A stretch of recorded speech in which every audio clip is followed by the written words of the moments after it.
It was really exciting for about 3 games there. Obviously, still very exciting in its own manner now. But that's why that's why you coach the American Hockey League. You got to be on your toes a lot. You've got to be ready. And obviously, we're really fortunate to have an organization that works hard to find us quality people. And obviously, bringing back a guy like Brandon Davidson, and then going out and finding a guy like Matt Borowitzki. He's Bart is a solid veteran guy, obviously, that has played a lot of games, whether it be National League or in the American League. So it just brings a sense of stability to our young kids that we have right now. What does Bart bring? Again, just that steadying presence. I mean, Bart's played a long time. Like I said, just his demeanor on the bench, how he interacts with, for instance, they were paired up with Laxey last game, his interactions with him on the bench, his questions, the way he can retain and apply information, just, as a guy that's been around, and just, again, having that calming presence when things and the roster's influx like it is, it kind of puts that chaos to rest when you have guys like Brandon and Matt coming in. Did you feel that he impact on Saturday? Yeah, for sure. Again, simplicity is the best as a former defenseman. The more simple and direct you can play, it helps the forwards be more predictable with the puck, and I think we executed that really well. The adjustments from Friday night to Saturday.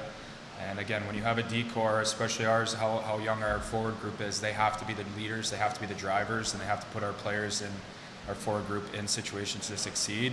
And obviously, we reap the benefits of that on Saturday.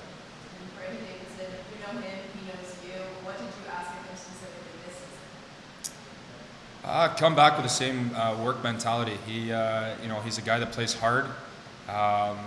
He's a grinder, warrior type of player. And again, we need that stability from him. We need that leadership from him. He knows, he's familiar with a lot of the guys in our group already, obviously with the extended staff and whatnot. But he's a guy that just has to come in and be himself. I don't need him to be, leading the rush and all those things. Like, I need him to be a hard defender, and that's how we're going to be successful. Move pucks simple, communicate, talk, push the pace in practice, with how hard that we have to have our young guys earn it every single day so that they're prepared to play the games. Line aside, how much is on you to adjust PK or defensive strategy to have it be easier for all of the guys in the Yeah, that's a constant thing. Obviously, we've made some adjustments that way. Whether it be 5-on-5 in our D-zone coverage or, onto the penalty kill. But I think the biggest thing is I keep a lot of things up on my computer right now. A lot of meetings that I went through in training camp, whether it be the defensive zone coverage or PK or how I want my defensemen to play here. I keep a lot of those meetings up because I'm revisiting them a lot right now with getting guys caught up to speed. Are you having any deja vu from last season? Yeah, I think there's a lot of similarities. It's still not as bad as the COVID year. That was a little bit more exciting, but obviously last year it happened a little bit later in the season, or midway point of our season, where we were scrambling a little bit. But again, that's the exciting part about being a coach in the American Hockey League. You have to stay on your toes. You have to have a pulse on who's signed, who hasn't. And again, we have great management with Jason Carmanos and obviously Seth working hard to find guys. And when we find guys, it's our job to get them involved and get them into the systems as quickly as possible and get them up to speed. But again, we're going after character people, over skill a lot of times in those different situations. But we need character guys that are going to come in willing to do a job and put the team first and be an AMRIC. And right now I'm very fortunate to have two of those guys on the back end right now. How are you seeing players like Laxey and Mitch Elliott, specifically Mitch Elliott? Let's talk about how old he was. He's not a player that was getting many games and starting again. How are you seeing him approach this D-core now as opposed to last year when it was a similar situation? Every player wants to play. Every player wants to play, and I think the conversations that we had earlier coming out of training camp into the first 3 or 4 games is stay patient. I know it sucks.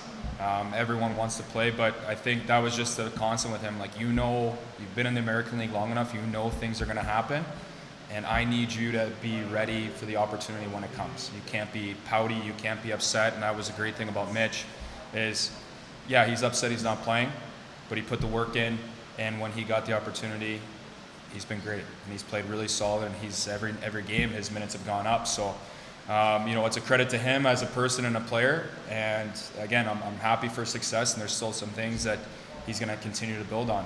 One night he might be on the right, next night he's on the left, playing those different positions, seeing those different roles, and he's got to continue to grow. But that's the American Hockey League, so you can't be upset. You just got to stay focused on when you get your opportunity. You've got to make the most of it.